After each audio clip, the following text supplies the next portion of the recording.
So guys, it's been over 3 days now since the E5 release hit Idle Heroes, and in that time we've seen so many builds and opinions about where the meta is going. It's great to see people providing videos of heroes most people otherwise wouldn't be able to get, and to see just how these perform in the endgame meta. Now another thing I wanted to discuss is actually how these E5 skills interact with the game, because there's a lot of untruths across the internet about how they actually perform.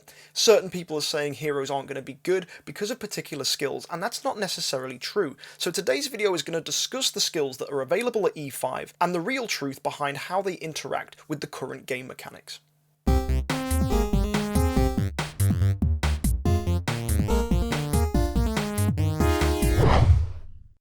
The skill that's got everybody talking is Unbending Will. It's available for your heroes once they get to E5, but its description is quite convoluted.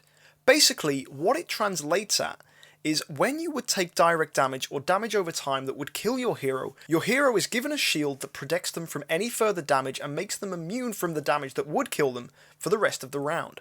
Basically, that means that hero survives death and is given an opportunity to stay alive, be healed, or attack the opponent. Now what's important is marks, such as the marks given by Ada or Asmodel, ignore these shields and therefore can penetrate them, and it's also worth noting that it only lasts one round, and the way round timers work is that number is assigned to the hero when the effect is triggered, and goes down one step at the end of every round. So technically it's not one full round, it is just until the end of the current round. So to see this in practice, check out this video and watch the opponent's Ada. When this opponent's Ada's stun is removed and she uses her active skill, you'll notice that my Dark Arthendal and my Aspen would have been killed, but instead the shield goes up and this shield protects them until the end of the current round. What's also important to note from this is that monsters attack before the shield is removed, which means there is a phase in between the end phase and the round phase when monsters have the opportunity to attack. So this is important when considering how monsters interact with opponents that have their shields up.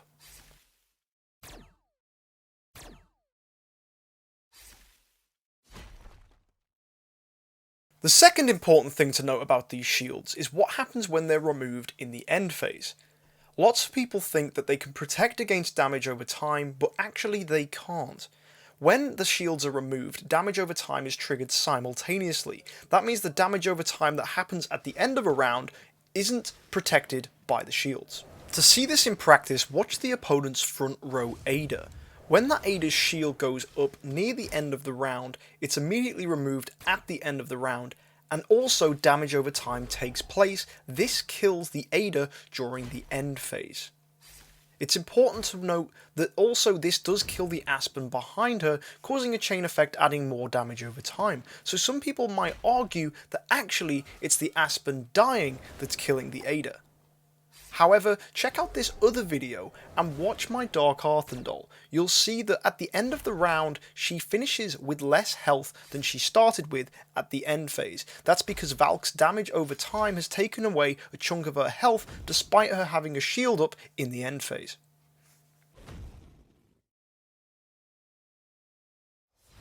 The final thing we need to discuss is how these shields interact with marks. You'll notice in the description it says they don't make the hero with the shield immune from mark damage. Now this means they're not immune to the damage dealt by the marks that are given by Asmodel and Ada. Watch now and you'll see, despite Aspen having a shield, Valentino's crit manages to trigger Asmodel's critical mark, and that will kill Aspen anyway because the shields cannot protect against mark damage. Here you can see a very similar thing. My Dark Arthendal, despite having a shield, is killed by Ada's mark because she uses her active skill, which will damage her despite the shield. As well, you'll have noticed that the Aspen on the backline dies to damage over time in the end phase even though his shield was up, further proving that damage over time does trigger at end phases and damage heroes even if they have a shield, because the shield disappears exactly as the damage over time triggers. So why does any of this matter? Well, it means that if you want to kill heroes that are using the E5 passive skill that gives them shields, you need to do so using critical marks. The only heroes so far that can do that are Asmodel and Ada. As well, Sleepless can do it, but not a lot of people are using Sleepless. That doesn't mean Sleepless is going to be relevant, it's just worth me saying before people in the comments do it themselves. Also, I need to tell you that maybe the Fortress hero that's coming out next week is going to provide critical marks, and if that's the case, it means she'll be another viable hero for killing heroes with shields as well. The other thing that's relevant is that damage over time triggers in end phases. This means that Mim is not going to be a bad hero. Lots of people are thinking because of these shields, Mim isn't going to be able to do damage and it's going to protect against too much of it. As well, people are thinking heroes aren't going to die, therefore Mim's passives aren't going to go off. Actually, if you build your heroes without these shields, it means they're still going to die, and if they do die, it means that you can trigger Mim's passive. If you're running critical marks, you can kill heroes regardless of their shields, and that will also trigger Mim's passive. Mim's passive deals damage when it's activated and at the end of rounds. Therefore, when shields disappear, it's still going to damage them. It means that end phases can't protect heroes with their shields unless it specifically means that that damage over time would be what kills them. In that case, the shield goes up and lasts for the whole of the next round. Therefore, guys, Mim cheese teams are still perfectly relevant going forwards. People have said on Reddit that it's not going to be a viable strategy, but trust me, it still is, and Mim is one of the top 5 heroes that you can make going forwards in the E5 meta. There's no reason not to build him, he's going to be terrific. Another strategy that you can use is critical marks alongside massive burst damage heroes such as Dark Arthandal. If you put an Asmodol on the front row, when he's hit, he gives critical marks to all the opponents. That means when Dark Arthandal uses her active skill and crits on the opponents, she's going to trigger Asmodol's critical marks, which will go through the opponent's shields. This means her damage will strip away all of their health, trigger Asmodol's critical marks, and that will stop the opponent from using their shields to protect them from dying. Therefore, that makes Asmodol plus Dark Arthandal a terrifying team that makes the E5 shield passive completely irrelevant. Check out this video where exactly that happens, and honestly guys, it's really scary. Notice how the shields for the Aspens are left standing, demonstrating that they couldn't do anything to protect them from this incredible combo between Asmodol and Dark Arthandal. So I want to conclude this video by letting you know who the top 5 heroes that you can take forward into the E5 meta are with all this considered, and I think you'll be surprised and a little disappointed to know they're all light and dark heroes.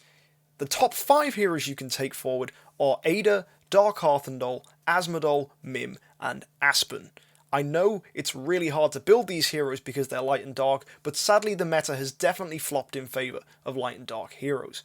Until there's a new way of getting critical marks and some crazy cheese damage that can be achieved from other heroes, it's difficult to see how other heroes that aren't from light and dark can outperform the incredible numbers we've seen from light and dark heroes. If you found this video interesting and you want to share that with your friends, don't be afraid to share the video or just like and subscribe for more content like this. Comment down below if you want to share your thoughts on the E5 meta and let me know how you feel about these different changes and how the shields work. If you've enjoyed this and you want to get in touch with me more, you can find my social media links down below, and if you want to help me out, there's always a link for Patreon. So guys, I hope you've enjoyed this video, have a great week, and happy idling.